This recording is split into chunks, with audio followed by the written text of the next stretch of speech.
Welcome to the Tank Podcast. I'm Tina, Tank's full-time voiceover artist. In this episode, I will be reading from Tom Morton's piece The Roots of Literacy, taken from Volume 3, Issue 7 of Tank, and resurrected here to celebrate the release of the summer reader.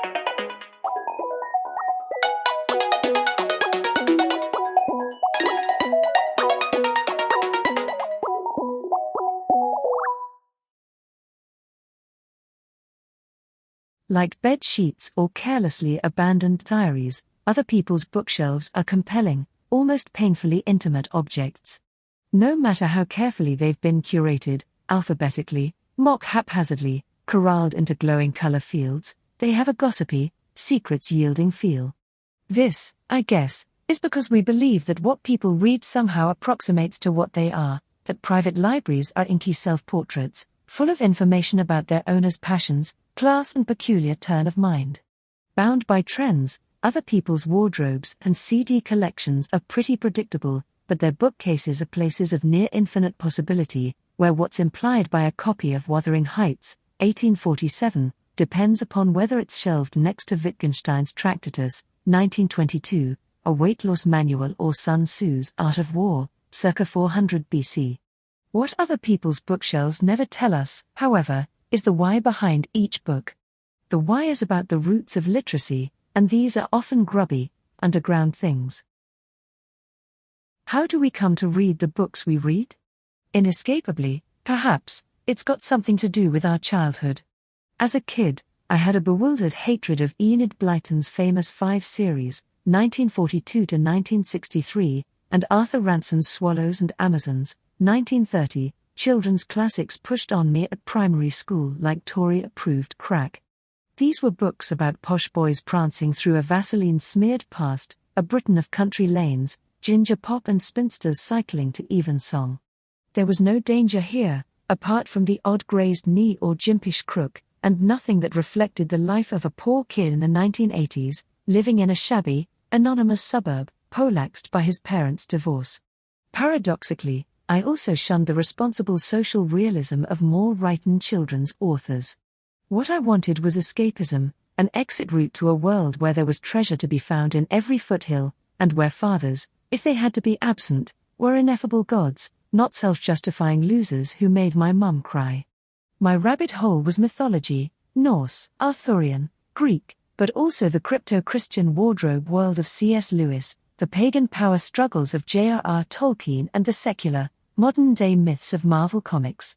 Oddly, it was my father who encouraged me to read this stuff, using his weekend visiting rights to take me to charity shops where I'd root out fantasy stories trapped between faded 1970s covers, then take them home to read by flashlight under the tented covers of my bed. Maybe Dad thought they'd distract me from the bad things in life, my broken home and the bomb were my big boyhood worries, but these books had the opposite effect. If anything, reading them opened my eyes. The Lord of the Rings, 1954-55 taught me about the abuse of power, just as Native American legends taught me about the absurdity of property, and the X-Men, with its oppressed mutant superheroes and monthly face-offs between a Martin Luther King-like hero and his ambiguous, Malcolm X-like adversary, taught me, allegorically at least, about Black history. Most of all, though, myths showed me how fiction, be it adverts, party manifestos or my dad's lies, transforms, as Roland Barthes wrote, history into nature, into something that feels like the truth, but isn't, not quite. When I picked up the French philosopher's mythologies, 1957, as an undergraduate, his essays on the mythic qualities of TV wrestling seemed self-evident. It wasn't Barthes who'd pointed this out, it was Bilbo Baggins. Today, there's a lot more serious fiction on my shelves, and a lot less sword and sorcery. But for all their apparent respectability, the why behind many of my books, and by extension, I guess, my general literacy, is the moody indie pop of my adolescence. Aged 14, I could be found in my bedroom, furrowing my brow over Albert Camus' L'Étranger, 1942. I'd heard that The Cure's Killing an Arab, 1978, was based on Camus' book, and the triple-decker promise of goth cool, Parisian sang-froid and teen-friendly angst was enough to keep me turning its pages, while all the while Robert Smith played its protagonist in the movie theater of my mind. When I finished reading its source material, the song seemed a bit flat, but I realized that pop stars, or at least the sort of pseudo-intellectual pop stars I liked, could point me in exciting literary directions. As with Killing an Arab, this was often to the musician's disadvantage. Before Jim Morrison led me to Aldous Huxley, I thought the Lizard King's lyrics kicked ass. After reading The Doors of Perception, 1954, Morrison's stuff sounded like the ramblings of a pot-addled sixth former. The same was true with the Cocteau Twins and Jean Cocteau. Occasionally, though, my reading strategy left both rockers and writers smelling of roses. When Blur's Park Life, 1994, was released, Damon Albarn gave an interview in the NME in which he claimed to have swiped the album's mise-en-scène from Martin Amis' London Fields, 1989. Blur's record, with its set pieces, its purposefully overblown characters, its millennial entropy, helped me make sense of Amis' novel, acting as an ad hoc mockney primer in literary postmodernism while retaining its own pop charm. My most important adolescent literacy aid, however, was the Manic Street Preachers. For the early Manics, books weren't so much intellectual ballast as a cache of emancipatory weapons with which to equip their fans. On the sleeve notes of Generation Terrorists, 1992, the band published a bibliography that included Arthur Rimbaud, Sylvia Plath, George Orwell, and Friedrich Nietzsche. They're all there on my bookshelves, encased in early 1990s sleeves, a boutique sentimental education that was light years away from the frumpy Victoriana venerated by my high school English teachers. Perhaps the most famous comment on the Manics' literary influence is The Uses of Literacy, a 1997 exhibition of art, poetry and prose by the band's fans curated by the British artist Jeremy Deller. The show took its title from a 1957 book by Richard Hogarth, ostensibly a sociological study of the ways in which working-class people engage with cultural things. Hogarth's text, though, is much more than a dry, academic thesis. His lachrymose prose recalls the poetry of Philip Larkin, all cramped passion, rain drabness, and faltering stiff upper lips, and appears to argue that literacy, for all its liberating power, is nowhere near enough to ensure social equality. Deller's show shared something of Hogarth's sadness, but also, by pulling beautiful ideas out of poor, badly damaged teens, suggested that reading is a possible road to hope.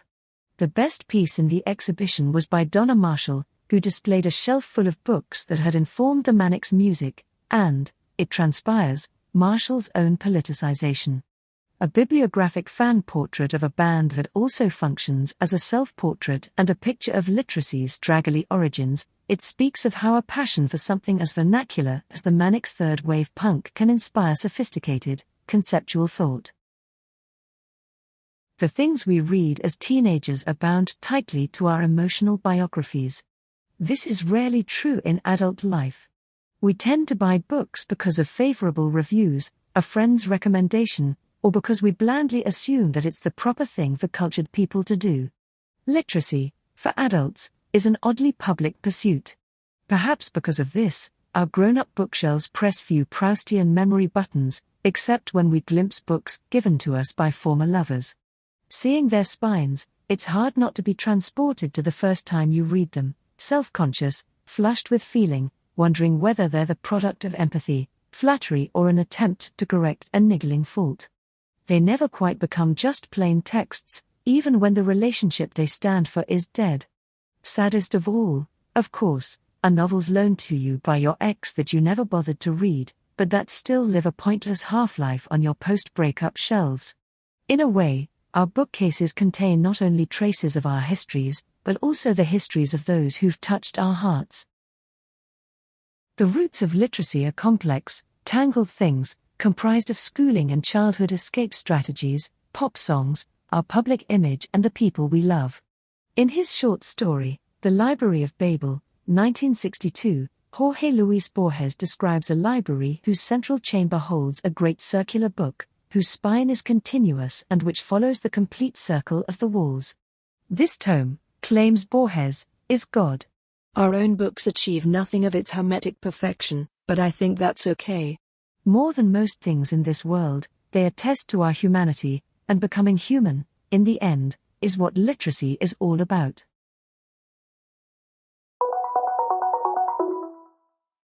To hear more podcasts from Tank, you can subscribe on all major podcast platforms or follow us on SoundCloud. The theme music for this podcast is by Himera.